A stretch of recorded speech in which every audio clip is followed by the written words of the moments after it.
અગડ તાલુકાના ઉણ ગામમાં મોટું ધીંગાણું ખેલાયું।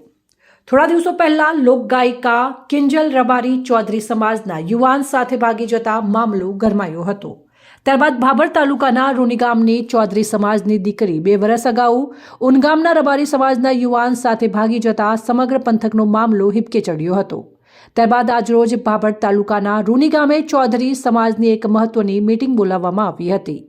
આ મીટિંગમાં ચૌધરી સમાજના આગેવાનો, કાર્યકરો, યુવાનો મોટી સંખ્યામાં ઉપસ્થિત રહ્યા હતા અને આજરોજ અગડ તાલુકાના ઉણ ગામે પણ મોટું ધીંગાણું ખેલાયું હતું અને વાહનોના, ગાડીઓના કાચ પણ તોડી નાખવામાં આવ્યા હતા। ધોકા લાકડીઓના દ્રશ્યો લાઈવ જોવા મળ્યા હતા। ઘટના સ્થળે પોલીસનો કાફલો દોડી આવતા સમગ્ર મામલો ઠાળે પડ્યો હતો। રબારી સમાજની ચૌધરી સમાજની સામસામે દીકરીઓ સામસામે ભગાડી જતા લોકોમાં આક્રોશ જોવા મળ્યો હતો। અહેવાલ ગોપાલ પૂજારા, સંબંધ ભારત ન્યૂઝ, ભાભર વાવ થરાદ।